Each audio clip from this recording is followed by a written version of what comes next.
네, 국민의힘이 오늘 오전에 다 혁신위 제안에 따라서 이준석 전 대표와 홍준표 대구시장 등에 대한 당원권 징계 정지 취소했죠. 예, 이제 대사면이란 표현을 안 쓰더라고요. 그러니까요. 이제. 이 대사면에 대해서 반발이 너무 심하니까 예. 이제 네, 징계 그래서 취소. 네. 오늘 오전 최고위원회에서 혁신위가 제안한 징계 취소 안건을 의결을 했습니다. 그래서 이준석 전 대표 그리고 홍준표 대구시장 등이 이제 당원 자격을 회복을 했습니다. 이게 이제 1호 뭐 혁신 안건으로 그쵸. 지금 불리고 있죠.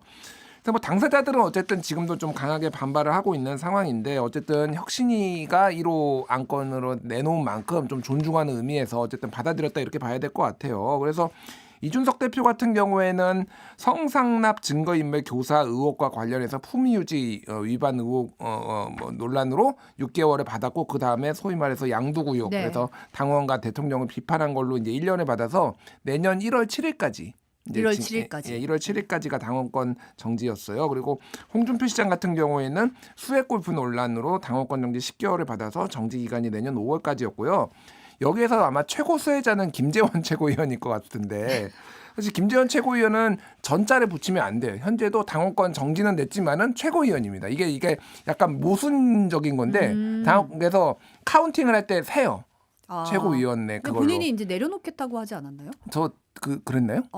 그런 얘기 했었던 것 같은데. 제가 그거는 좀 확인해 봐야 될 것 네네. 같은데 어쨌든 그래서 이제 어쨌든 지금 당원권 출마도 할 수 있게 됐다라는 네. 거고 김철근 전 당대표 정무실장 같은 경우에는 무려 2년을 받았습니다. 그래서 2022년 7월에 2년을 받아서 2024년 7월까지 이제 징계가 이어졌는데 이게 이제 다 해제가 됐는데 김철근 전 정무실장은 페이스북에 이거는 사실상 반혁신 조치다 이렇게 올렸어요 글을. 그래가지고 지금 뭐 보궐선거 강서구청 보궐선거의 패배 원인은 이게 아닌데 지금 엉뚱한 처방을 하고 있다 이렇게 해서 뭐 대부분 좀 반발을 하는 모양새다 이렇게 봐야 될 것 같습니다. 김재원 최고 같은 경우는 중징계 5개월 만에 자진 사퇴를 해가지고 아, 5개월 만에 자진 사퇴했는데 그렇군요. 사실은 이제 네. 이 뭔가 징계 취소를 앞두고 사퇴를 해서 뭐 이런 좀 얘기가 나왔습니다. 네. 홍준표 대구시장이 SNS에 과하지옥의 수모는 잊지 않는다면서 이제 하루살이는 내일이 없다는 걸 알아야 한다.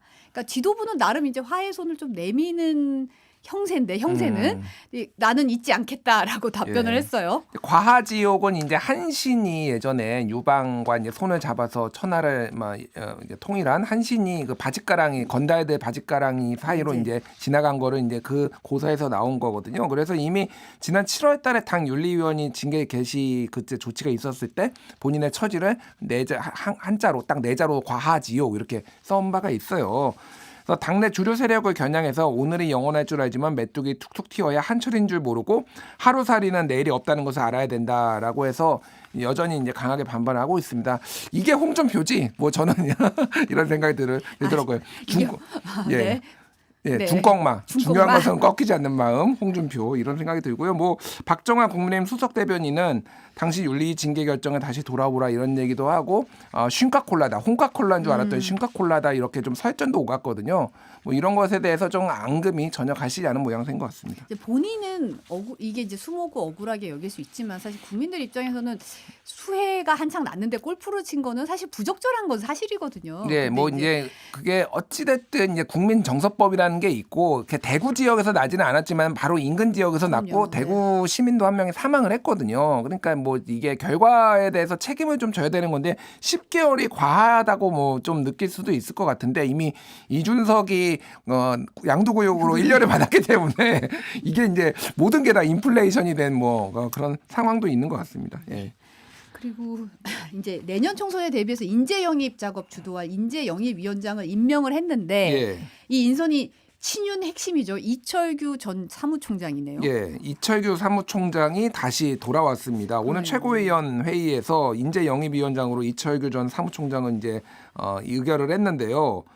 그러니까 강서구청장 선거에 대해서 이제 진두지휘를 했는데 당 대표와 함께 이게 보궐선거 패배 책임을 지고 사퇴를 했거든요. 근데 지금 며칠만이죠? 정확하게 모르겠는데 지금 한 달도 안 돼 가지고 다시 돌아온 거예요. 네.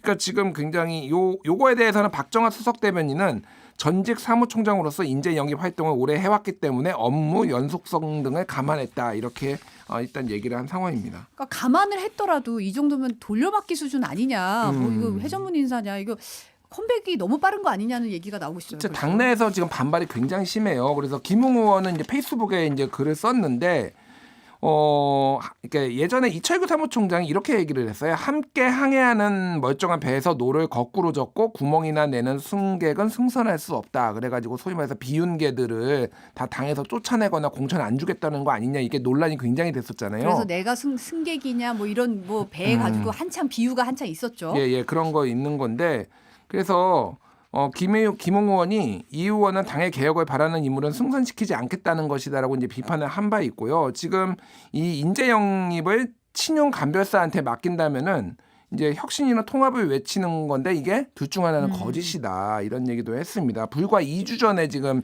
사퇴를 했는데 다시 임명하는 것도 말이 안 된다고 했고, 그 말 한마디에 구멍이 뚫리면 그게 배냐 오리배지, 이렇게 얘기를 해서 이게 무슨 얘기, 아까 전에 배 구멍 네. 뚫리려는 건데 말로 당에 건전한 비판을 하는 건데 이게 그러니까 배냐 오리배지 이렇게 해가지고 강하게 반발을 하는 건데, 이분 말고도 지금 여러 뭐 이렇게 비윤계 쪽에 좀 의원이 아닌 분들도 굉장히 릴레이성으로 거의 지금 당이 도로 지금 친윤당으로 돌아갔다, 이렇게 지금 강력하게 비판하고 있습니다. 네.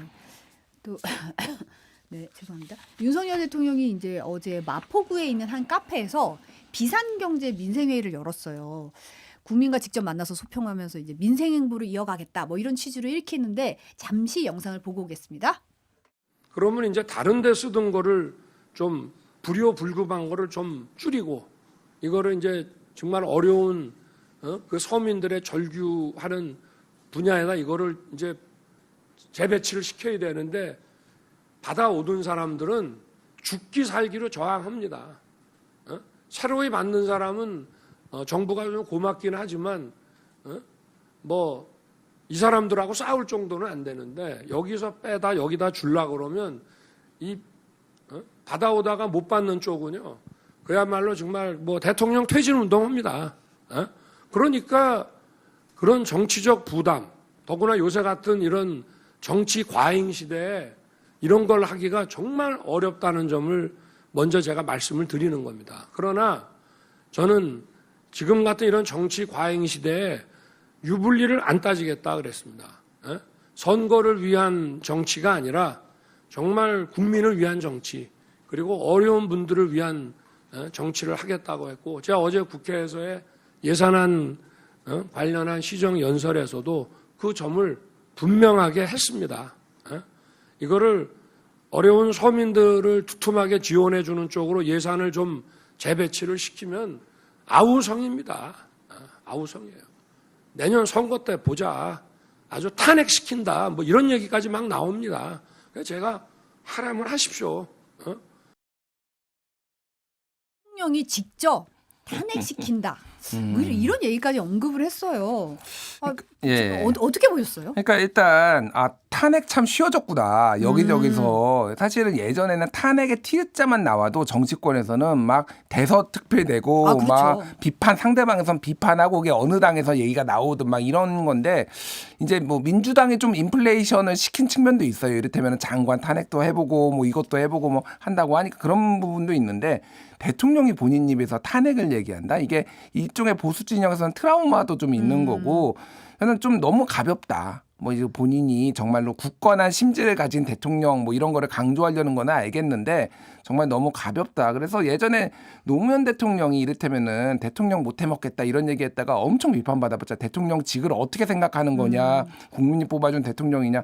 그때 그렇게 비판했던 보수 언론은 왜 이거에 대해서 이렇게 가만히 있는지, 저는 굉장히 좀 부적절한 발언이었다. 일단 뭐 그 의도를 떠나서 그런 생각이 들고, 네. 제가 더 궁금한 거는 누가 탄핵한다고 했죠? 그러니까 제가 주어가 없어요. 지금. 그러니까 이게 웃긴 게, 그러니까 지금 윤석열 대통령의 주장은 그거잖아요.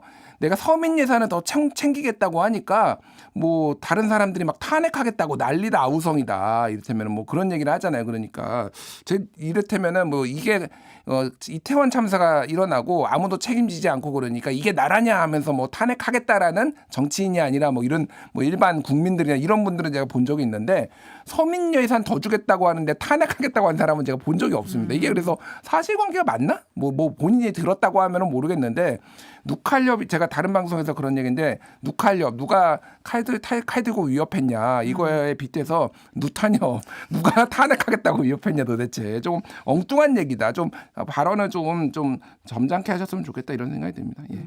근데 이제 상당히 구체적인 얘기 중에 하나가 이제 불효불급 이런 얘기가 좀 나왔거든요. 꼭 필요하거나 급하지 아니한 예산을 좀 줄이겠다 이런 의미인데 어떻게 보면 지금 R&D 예산 문제가 가장 좀 얘기가 비판을 많이 받고 있는데 예.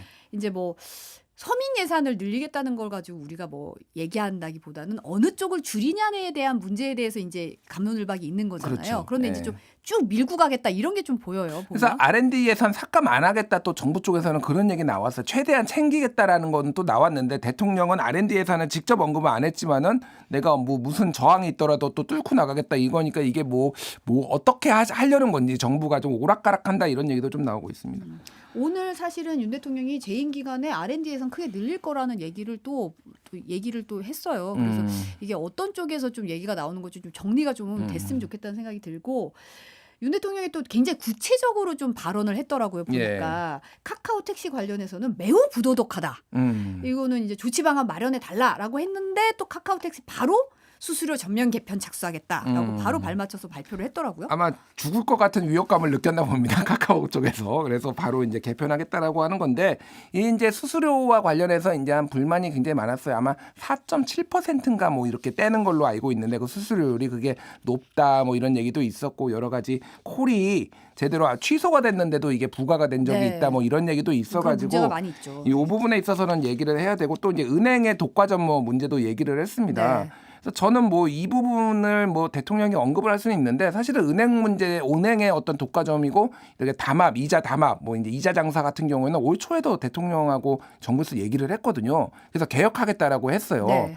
근데 그럼 1년이 다 돼가는데 도대체 뭘 한 건지 좀 궁금합니다. 그러니까 그러면은 설명을 좀 해주셨으면 좋겠어요. 우리가 이런 노력을 1년 동안 했는데 이게 지금 어떻게 되고 있다라는 거 갑자기 그냥 두드러 패기만 하지 말고 이걸 뭐 했던 거에 대해서 성과도 얘기를 하시고 이렇게 했으면 좋겠고 또 하나는 독과점 문제를 얘기를 하시는데 사실은 정당 내에서의 독과점 문제도 저는 좀 본인이 좀 유체이탈 화법적으로 얘기 안 했으면 좋겠습니다. 그러니까 정당 내에서도 지금 친윤 독과점이 문제가 아닌가요? 비윤들 뭐 이때문에 유승민, 이준석, 나경원 등등등 해서 다 쳐내고 본인이 독점하고 있는데 이게 어떤 경쟁과 민주주의라는 원칙에 맞는 거지. 이게 시장에서도 문제가 있다라면 그건 정당에서도 문제가 있는 거거든요. 좀 유체이탈 화법 같다 이런 생각이 많이 들었습니다. 예. 이재명 대표가 오늘 오전에 기자회견 갖고 이제 윤석열 정부가 호황이든 불황이든 재정 건전성에 매달린다. 경기 불황으로 수입 줄었으니까 이제 허리띠 졸라매라 다그칠 게 아니라 경제 회복을 위해서 정부의 역할을 확대해야 된다고 주장을 했어요. 예. 어제는 이제 시정연설에 대해서 국민을 원숭이로 여기는 건 아닌지라는 생각까지 든다 이러고 좀 강하게 비판을 했잖아요. 그러니까 시정연설 때 악수 이제 참석을 했잖아요. 이재명 대표가 이제 사전 환담회에서 네, 표정을 보고 다음 날 바로 센 얘기 나오겠구나 약간 이런 생각이 들었어요. 예. 그러니까 뭔가 서로 환담을 하기보다는 그냥 이렇게 뭐라고 의무방어전 치르듯이 그리고 이제 이 시정연설 듣고 센 얘기 나오겠구나 생각을 했는데 아니나 다를까 이제 좀 센 얘기가 나왔습니다. 그래서 이제 이거는 민주당의 어떤 전형적인 뭐 오랫동안 당론이기도 하고 스탠스기도 하죠. 그러니까 확장 재정을 해야 된다라는 거, 특히 요즘 같이 이제 경제가 어려울 때는 더 해야 된다라는 거고, 이거는 뭐 갑론을박의 좀 논쟁인 것 같아요. 뭐 국민의힘이나 보수 진영에서 어떤 재정 건전성을 강조하는 거니까.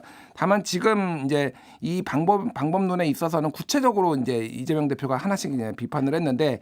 R&D 삭감에 대해서는 합리적 설명보다는 무책임한 병명만 하는 것 같다 이렇게 얘기를 했고 병사 복지예간 삭감도 있었거든요. 이게 병사 월급 이제 200만 원 이거 얘기를 하면서 근데 뒤로는 다른 거 뭐 생일 축하 뭐 예산이라든지 뭐 이런 것도 막 삭감을 했다. 그래서 이거를 이제 조삼모사다 국민의 원숭이로 하느냐 뭐 이렇게 좀 센 의원 얘기들이 나왔고 의대 정원 확대 같은 경우에는 확대하겠다라고 했는데 지금 그 논의가 어디로 갔느냐. 국정과제를 던져봤다가 반응을 봐가면서 슬그머니 철회를 한다 뭐 이런 얘기도 했습니다. 그래서 지금 뭐 국가 부재와 재정 공백 오늘 이제 기자간담회에서는 그런 얘기들을 많이 했고요.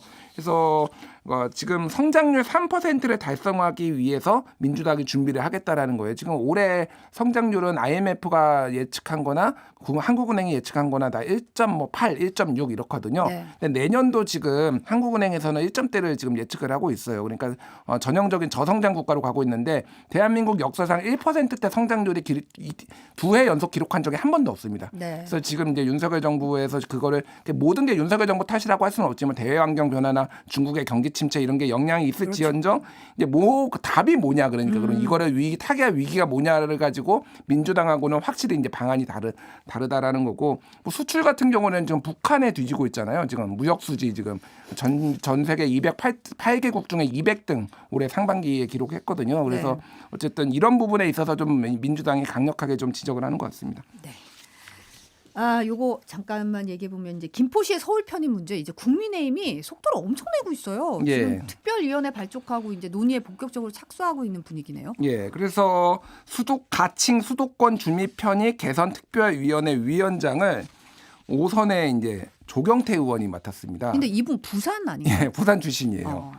그 부산 출신이라서 이분도 수도권으로 오시겠구나 일단 이런 원래 민주당에 있다가 이제 갔었는데 조경태 의원이 사하인가 그쪽에 있는데 사실 지역에서 굉장히 경쟁력이 있어요. 어쨌든 당을 바꿔가면서도 출마를 했는데 근데 이분이 이제 이거 임명된 거 보니까 아마 이분도 차출될 가능성이 상당히 높아지는 것 같다 이런 뭐 관측들이 나오고 있습니다. 근데 그래서 어쨌든 이제 전공이 토목공학 박사 출신이셔서 이렇게 된 거겠죠? 당내의 중요한 몇몇 중진들한테도 제가 실명은 말씀드리기 어려운데 약간 비윤계 뭐 이런 중진들한테도 갔는데 본인들이 고사했다는 얘기를 제가 오늘 아침에 들었고요. 네네. 예.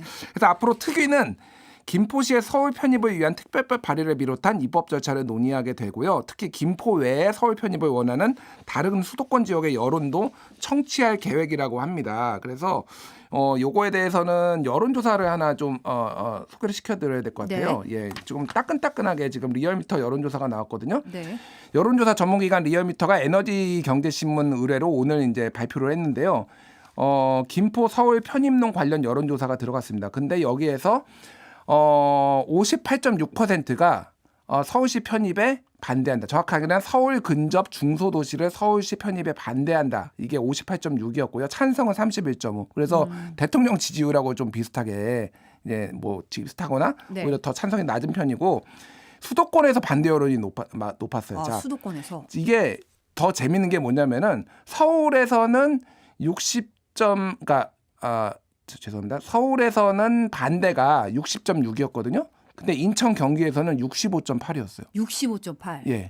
그러니까 오히려 주변에서 안 된다라는 그러니까 높네요. 인천 경기가 더 높은데 이게 해석을 어떻게 해야 되냐면은 예를 들면 김포 같은 경우에는 찬성이 많았겠죠. 근데 바로 인접 페이지 하지 않은 거 굉장히 많을 거 아니에요. 예를 들면 수원도 있고 뭐 안양도 있고 용인도 있고 이런 데들에서 대부분 반대 여론이 상당히 높다. 그래서 서울에서도 60.6이면은 이게 그러니까 김포 하나 얻으려다가 이거 나머지 다 내줄 수도 있겠다. 사실 이제 국민의힘에서는 이거 여론조사 결과를 보면은 조금 생각이 깊어질 것 같아요. 그러니까 뭐 그런 상황입니다. 네. 민주당에서는 일단 주민 의견 수렴도 제대로 안 하고 지자체 협의도 안 거친 김포 편입 주장 자체가 뜬금없을 뿐더러 진정성이 없다라고 이제 얘기를 했고요. 그래서 민주당의 최대 이제 개파라고 불리는 이제 더미래 네. 초재선 의원들 중심으로 뭐 여기 있는 더미래에서도 성명을 발표를 했어요.